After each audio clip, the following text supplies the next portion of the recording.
Oke, cerita anime pun berlanjut kali ini. Diperlihatkan Lusu yang sedang santai, duduk, dan melihat sesuatu. Tampak di sana cahaya terang. Lusu dikagetkan oleh seseorang yang memanggilnya dari balik cermin. Komandan Lu, apakah kamu mendengarkan? Ucap cermin tersebut kepada Lusu. Nampak Lusu pun kaget, ia pun lantas melihat cermin tersebut. Nampak di sana sudah ada Zhao, sang mata-mata dari Songke. Ia pun berkata kepada Lusu, Anda akhirnya pulih. Sudah saya katakan bahwa semua kasino di kota raja mengikuti Songji. Ambil Songji kami sebagai pemimpin, ucap Zhao kepada Lusu untuk melakukan taruhan yang selanjutnya dan memimpin dari bandar tersebut. Lusu pun nampak melihatnya. Ia pun mendengarnya dengan serius. Zhao pun berkata bahwa keadaan di Songji saat ini sangatlah bagus karena banyak sekali orang yang akan melakukan taruhan di sana dan menganggap Songji adalah yang paling terdepan untuk mendapatkan uang yang banyak. Pemilik saya telah berdiskusi dengan pemilik toko kasino lainnya. Semua orang akan bergandengan tangan untuk membuat taruhan besar lain kali dan kali ini akan mendapatkan cukup banyak uang. Ucap dari Zhao kepada Lusu. Nampak kita diperlihatkan di sini banyak sekali orang yang datang ke Songke membawa uang dan sekaligus emas untuk melakukan taruhan bahwa nanti tentara Wei akan memenangkan pertarungan yang selanjutnya.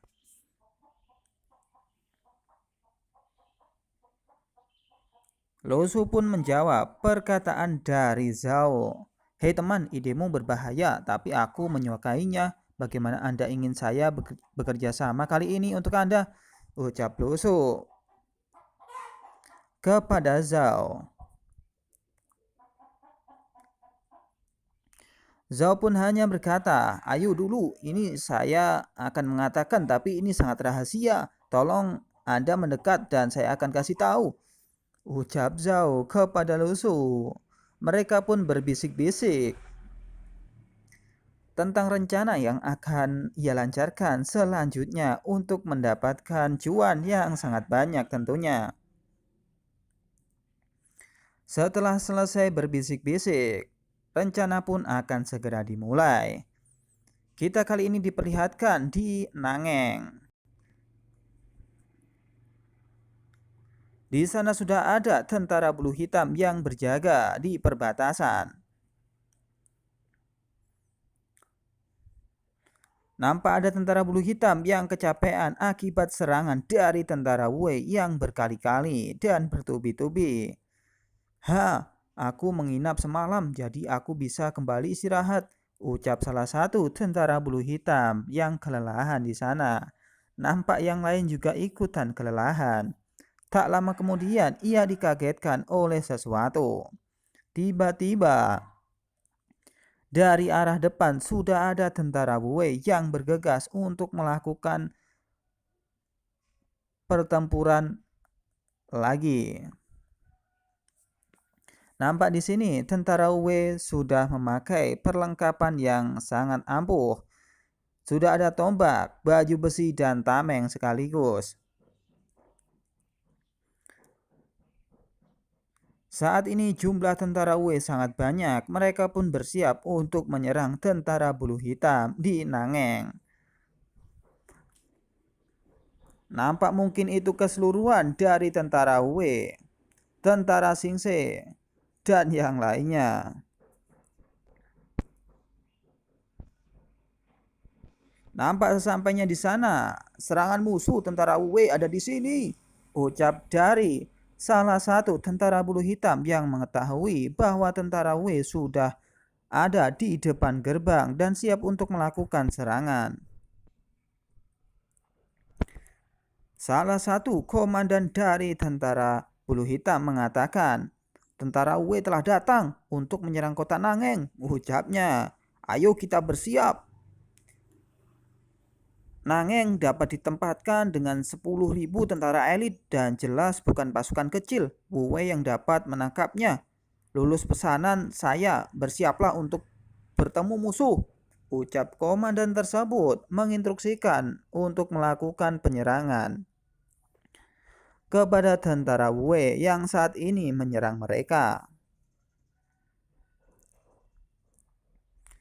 Dan mereka pun bersiap, tentara bulu hitam pun menyerangnya.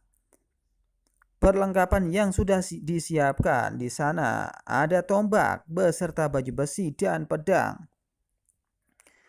Dan pertempuran pun dimulai antara tentara bulu hitam dan tentara Wei.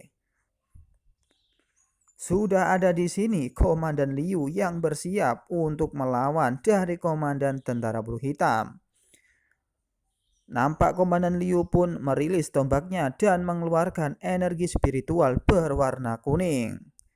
Tiba-tiba dari bawah, komandan dari tentara bulu hitam pun bersiap untuk menyerangnya dan pertempuran pun terjadi. Di sana sudah ada Li Hiten yang juga bertarung di garis depan. Nampak ia pun ditebas oleh salah satu dari tentara bulu hitam yang mengenai baju besinya. Li Hiten pun nampak kaget karena tebasan tersebut.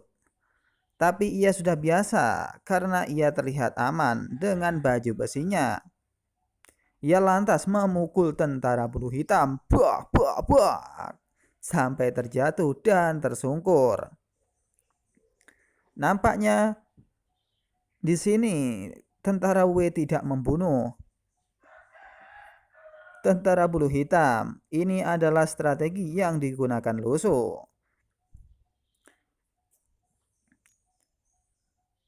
Tiba-tiba di sini Li Hiten dikagetkan seseorang yang telah datang. Apa ini? Ucapnya dan bam. Tombak yang bagus membawamu. Ucap dari Li Hiten yang hampir terkena tombak dari tentara bulu hitam. Dan seketika tentara bulu hitam pun semaput di sini.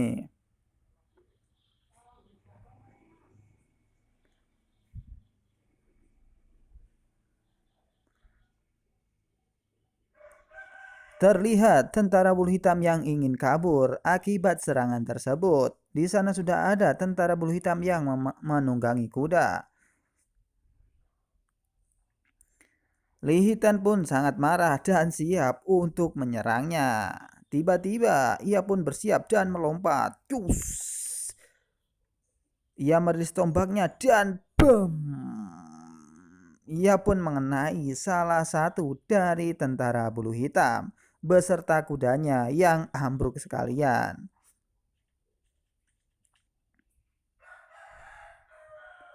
Ia pun menghajar semua tentara bulu hitam kali ini dengan kekuatan yang sangat dahsyat.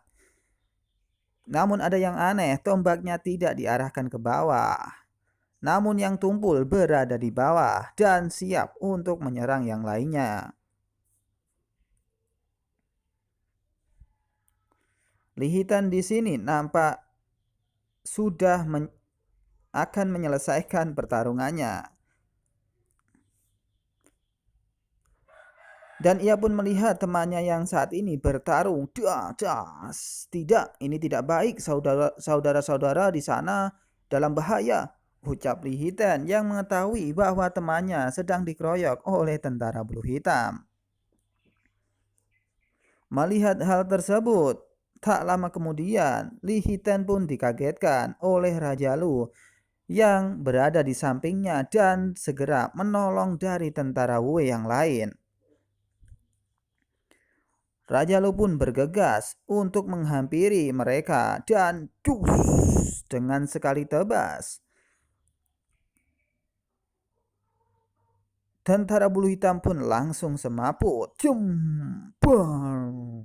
Ledakan besar pun terjadi di sana. Tentara bulu hitam pun kaget dan ketakutan melihat seseorang yang seperti iblis. Ia pun berlarian dan Lu Su pun bersiap untuk menyerang mereka semua. Dengan sekali tebasan, bam, bam, bam. Nampak musuh ketar-ketir dan akhirnya mereka semua pun terjatuh. Lu Su mengatakan kepada tentara Wei yang ia bantu, "Kamu tidak apa-apa," ucap Lu Su kepadanya. Ia pun hanya berkata, "Tidak apa-apa, hanya sedikit lengah menghadapi begitu banyak musuh sekaligus. Terima kasih Raja, karena telah menyelamatkan kami," ucap orang tersebut kepada Raja Lu. Lu Su nampak perhatian dan menepuk pundaknya. "Ya, mungkin ini adalah sesuatu yang bagus," ucap Lu Su kepada tentara Wei yang lain. Di sana sudah ada ternyata Xiaoyu dari dasar tanah.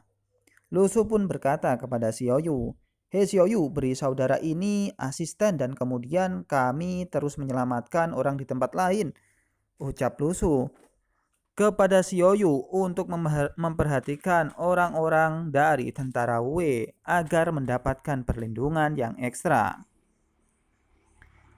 Xiaoyu pun mengiyakan dari perkataan Lu Su dan bersiap untuk melindungi yang lainnya. Nampak dari atas sudah ada cahaya dari uskup bisop kardinal yang menyelimuti dari tentara Wei untuk melakukan perlindungan.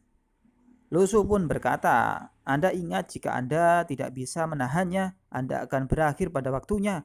Dan jangan lupa apa tujuan kita yang sebenarnya," ucap Lu Su kepada tentara Wei. "Ya Raja, saya mengerti," ucapnya. Lu Su pun dikagetkan, di sana sudah ada Zhao yang akan melakukan live streaming pertempuran antara tentara Wei dan tentara Bulu Hitam. Lu Su yang menyadari hal itu, ia pun lantas berpikir, "Hahaha, apakah Zhao Sui sudah ada di sini? Sepertinya ini akan sudah dimulai," ucap Lu Su di dalam hati yang memperhatikan Zhao berada di sana. Nampak Li Hitam di sana juga sudah senang karena memukuli semua tentara Bulu Hitam sampai babak belur.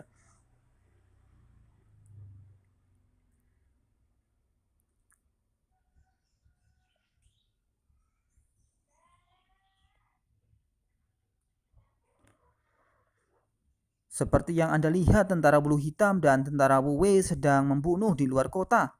Di luar kota Nangeng saat ini, berkat perang ini, pasar terbaru kami juga resmi dibuka. Sudah diperlihatkan di sini cermin ajaib yang akan melakukan live streaming. Dan cermin tersebut dipasang di Wangcheng. Zhao di sini pun merilis kekuatannya. Energi spiritual muncul dari tangannya, berwarna keunguan. "Begitu banyak cermin yang begitu merepotkan untuk dipegang," ucap Zhao dalam hatinya. Ia pun bersiap untuk melakukan live streamingnya kali ini dan untuk mendapatkan uang yang banyak. Disiarkan dari sana. Kali ini kita bertaruh berapa banyak orang yang akan dibunuh oleh tentara Wei. Ada peluang untuk 0 kematian, 1 hingga 100 kematian adalah peluang, dan seterusnya. Ucap dari Zhao yang saat ini melakukan live streaming. Orang-orang di Wangcheng saat ini sudah melakukan perjudian dan ia siap untuk bertaruh.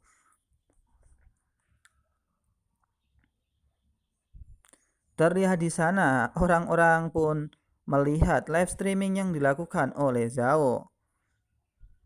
Semua kasino di Wangcheng akan dibuka secara bersamaan di handycam ini, ucap dari orang-orang yang sudah ada di sana yang akan melakukan perjudian. Pada saat yang sama, untuk memastikan notaris yang adil, kami akan memberikan umpan balik waktu nyata tentang situasi pertempuran melalui cermin perunggu, ucap Zhao dari balik cermin. Orang-orang di sana pun antusias untuk melihat pertempuran yang sedang terjadi dan live streaming yang dilakukan oleh Zhao. Umpan balik real time dari situasi pertempuran, jarang sekali kasino begitu dihormati sekali, ucap seseorang di sana. Banyak orang berkumpul dan berduyun-duyun. Apakah ini berarti kita memiliki kesempatan untuk memenangkannya kembali? Berjalanlah pergi ke kasino, ucap orang-orang di sana siap untuk melakukan perjudian dan memenangkan uang yang banyak. Lihatlah, dan lihat hari ini di kasino Wangcheng, bukan mimpi untuk menjadi kaya dalam semalam, ucap orang di sana yang mempromosikan bahwa akan ada perjudian yang akan mendapatkan uang yang banyak. Banyak orang tergiur dan ingin melakukannya di Wangcheng tersebut, yakni tepatnya di Songke. Jika Anda ingin berhenti membungkuk untuk 5 ember nasi, datanglah ke kasino Wangcheng dan Anda akan meledak 10, ucap orang di sana. Mungkin itu adalah moto dari Songji, si bandar kasino. Orang-orang pun antusias mengisi daftar dan bersiap untuk melakukan perjudian. Namun sebelumnya ia akan melihat live streaming yang telah dilakukan oleh Zhao.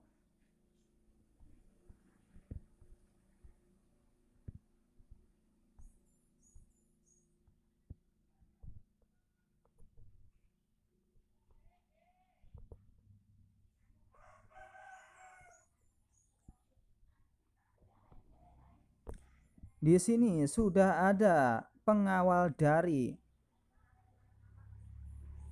orang besar di Songke yang melihat situasi dan kondisi perjudian yang ada di kawasannya. Di sana sudah ada orang-orang yang memasang taruhan bahwa nanti tentara Wei akan memenangkan pertandingan dan menghajar keseluruhan dari tentara bulu hitam. Dari balik tirai ternyata ada seseorang yang kemudian ingin membuka tirainya dan melambaikan tangannya. Pengawal itu hanya melihat dan kemudian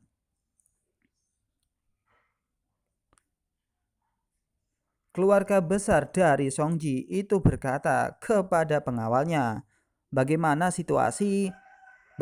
dengan situasi berikut? Apakah ada wajah yang masuk? Ucapnya kepada pengawal tersebut.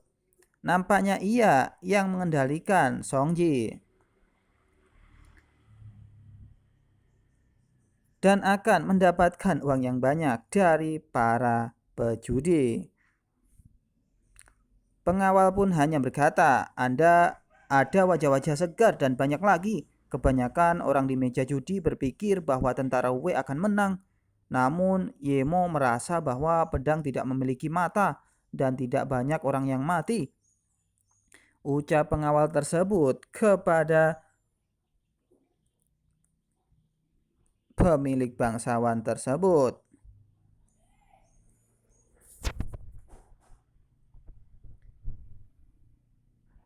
Putri bangsawan tersebut pun berkata kepada pengawalnya, bagus, sangat bagus. Ketika pasar mencapai jumlah yang diperkirakan, saya akan memberitahu komandan Lu untuk menutup tangan. Jika kita dapat menghasilkan banyak uang kali ini, itu akan menguntungkan semua orang, ucap Putri kepada si pengawal. Untuk melancarkan aksinya mendapatkan uang. Oke, Mimin akan lanjut. Beberapa jam kemudian, terdengar nyanyian dari tentara Wei. Pulang makan, pulang makan. Tidak peduli seberapa jauh Anda dari rumah, pulang makan, pulang makan. Ini adalah panggilan tulus ibu untuk kita semua makan. Itulah kira-kira nyanyian dari tentara Wei. untuk mengkondisikan bahwa hari ini mereka harus kembali ke goa dan kerajaan mereka. Sudah ada di sana tentara bulu hitam yang kaget. Apa yang terjadi dengan penjaga militer itu? Mengapa mereka melarikan diri? Begitu lagu dimulai, ucapnya yang melihat tentara Wei sangatlah aneh. Apapun kenapa kamu masih hidup? Ucap tentara bulu hitam di sini sudah dikatakan oleh Zhao melalui live streamingnya. Seperti yang Anda lihat, perang telah berakhir. Untuk sementara, kita bisa mulai menyerang korban di kedua sisi. Ucap Zhao tersebut. Antusias warga pun sangat banyak. Di sini sudah ada banyak sekali taruhan yang dipasang. Seseorang di sana berkata, "Oh, sudah berakhir menggambar, cepat dan menggambar. Saya tidak sabar untuk menjadi kaya dalam semalam," ucap salah satu dari pejudi. Pejudi yang lain pun berkata, ia pun tersenyum. "Jika saya bertaruh, saya akan membeli 3 eksemplar buku Raja Dewa Lama. Satu untuk saya baca sendiri, satu untuk koleksi saya, dan satu untuk sahabat saya," ucap mereka. Mereka pun terus melakukan perdiskusian. Dari balik cermin, Zhao pun berkata, "Ini berapa banyak tentara yang tewas dalam perang?" Jawabannya adalah, ucap dari Zhao. Terlihat di sana orang-orang sudah menunggu. Apa jawaban yang dikeluarkan oleh Zhao? Mereka pun nampak diam. Zhao pun akhirnya menjawab, "Nol," ucap Zhao. Semua orang pun kaget karena kebanyakan dari mereka salah semua menjawab dari pertanyaan Zhao. Zhao pun berkata, "Tak satu pun dari penjaga militer meninggal. Apakah Anda bertaruh dengan benar?" ucapnya kepada semua pejudi.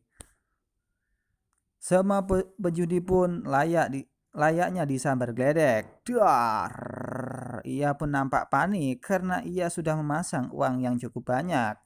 "Apa-apaan? Bagaimana bisa ada perang mayat hidup? Tentara Wei Anda bertempur dengan kekuatan yang begitu kuat, dan sepertinya tidak ada satu orang pun yang mati sebagai hasilnya," ucapnya di dalam hati. Ia pun lantas marah-marah dan menganggap Song Ke tidak adil dan tidak jujur. Banyak sekali emosi negatif. Hasil macam apa ini? Anda hanya berkolusi dengan tentara Wei untuk bergabung, bukan? Ucapnya. Menyadari bahwa itu hanya koalisi antara tentara Wei dan bandar. Mereka pun marah dan membanting semua yang ada di sana. "Kasino tak tahu malu, bayar kembali uang hasil jerih payah saya," ucap mereka semua yang marah-marah. Namun ia dikagetkan dari balik tirai. "Siapa yang berani membuat masalah di kasino Songji saya, mereka akan mati," ucap bangsawan tersebut. Orang-orang pun nampak diam dan ketakutan mendengarnya. Jikalau ia akan mati. Mereka pun berpikir di dalam hati, paksaan ini tuan besar keluarga Song benar-benar muncul secara pribadi. Sepertinya uang kita tidak akan kembali. Pemimpin yang bekerja sama dengan keluarga Song bernama Lu Su kan? Ucapnya dalam hati yang jikalau ia menemukan Lu Su di suatu hari ia akan membakarnya. "Jika saya bisa melihatnya di Wang Cheng di masa depan, saya pasti akan membunuhnya." Terlihat di sini Lu Su yang bersiap untuk dibakar. Oke, Mimin lanjut.